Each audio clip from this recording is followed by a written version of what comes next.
Hey, aloha my kako. What's going on, adepts and initiates? Kilamatengan here with day 19 of Materializing Wealth. And so been in the flows and it's been a real interesting, especially last week. Last week has been really very interesting in terms of the happenings of what's going on, the occurrences and how things have been materializing in terms of these concepts that we've been discussing and how things are continuing to move forward in, new and renewing ways. And so figured that I would introduce some things today as we get into, we've transitioned from where we were previously, the first 6 parts of the universal laws of 12. And now we're getting into the second half. And so what we're getting into now is really interesting because we start to go almost from this upper threshold level and layer, accessing the higher chakra. And then at this point in the last aspect of authentic exchange, now going into those lower pieces. Lower by no means negative, just more substantial in terms of physicality and interplay now with the mechanics of this plane of existence, which is a lot to wrap your mind around. It's really the upper portion. The first 6 are more in the thresholds of more intangible. The second half are going to be much more tangible, real world experiences that are going to begin to ground into reality what we are talking about. And one of which that we are talking about is the concept of the law of consequence. Day 19, ta-da. And so what we're going to talk about is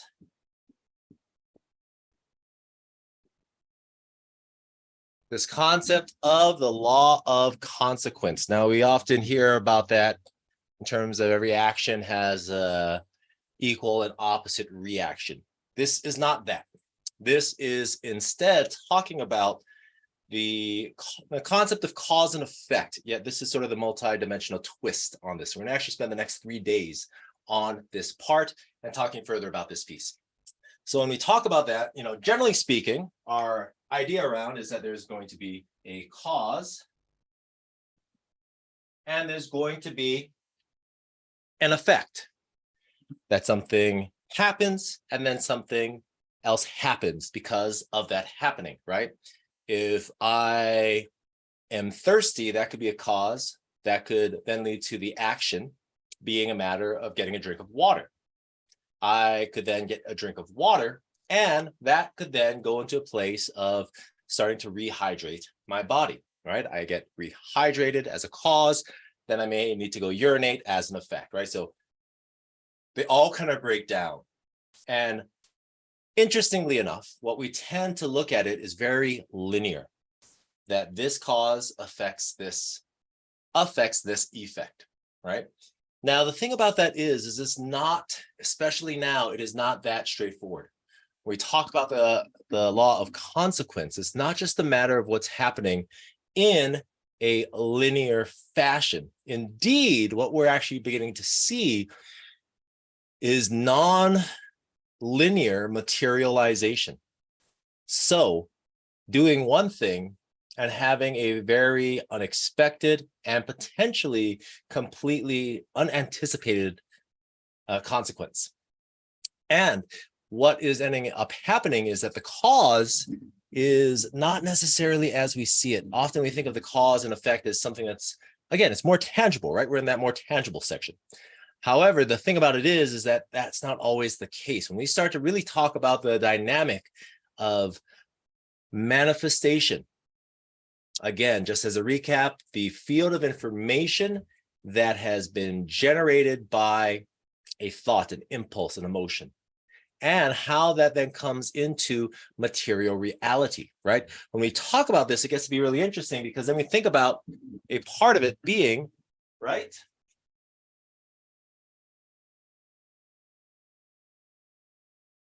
I'm not sure, that kind of looks like Ronald McDonald shoes. Anyway, so there's a person here. And we can have a number of different thoughts. I'm going to put a little dot.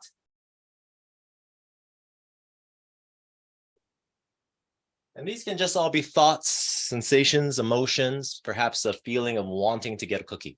Let's use that. That seems pretty straightforward. Say, for example, this one right here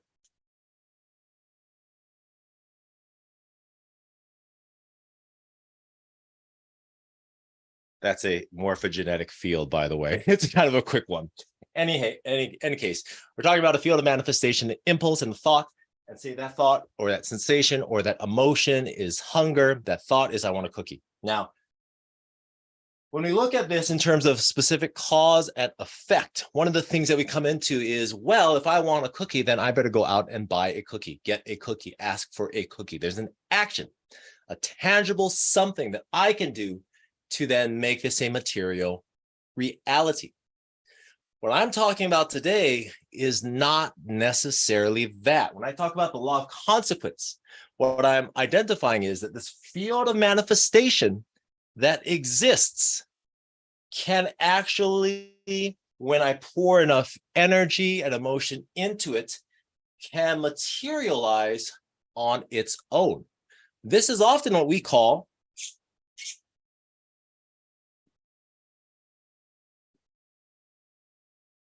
synchronicity. Synchronicity. I can talk an entire piece on synchronicity. However, what a synchronicity is or can be is a manifestation field, an impulse, a desire, a want, a need that has been supercharged with energy in motion, aka emotion, and can find its way into our material reality without us having to be the cause for that effect. Non-linear materialization. And so what I'm really getting at is, at least that's why we're taking like 3 days on this, is that in the law of consequence, there are ways that our fields of manifestation hasn't become a material reality yet, can materialize in our own physicality. And it doesn't necessarily require an investment of an actionable item on our side. I could say that I want a cookie. I could go out into the world. I could run into a friend who just happens to have a bag of cookies and be like, hey, here's a cookie, enjoy. And I would be like, what? I was just thinking that I wanted a cookie. And this is on my mind because I just read a simple little meme about the Cookie Monster, and it's pretty funny. In any case, that's on my mind. I have now identified a thought that if I charge it, say I'm really hungry, and that cookie sounds like the best thing in the world. And say now I put an investiture, I charge that. And there's a number of ways to do that. We'll talk about that tomorrow on day 2. I supercharge this desire with this emotion, and then I just let it go. And it's out into the world. Now, the thing about this is we're talking about cookies. We're also not talking about cookies. What we're actually seeing right now is more of this nonlinear materialization. And what that means is that what we're experiencing are these dots, many of them, these fields that have existed sometimes for years, now coming in to our material reality. And sometimes they're like, oh my gosh, what is this? I don't want this. And yet perhaps at some time in the course of our life, we did. And as we talk about this in terms of the levels of mind, consciously, we may have wanted it at some point in time.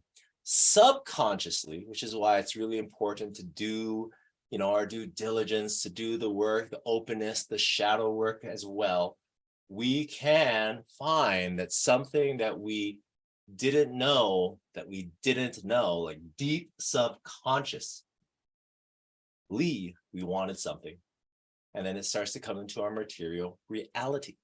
Now, where this comes into play in terms of this whole concept of materializing wealth is that, so let's take this into something more practical. How is it that I use this law in my life? Well, often what I do is I go through a number of different materialization techniques.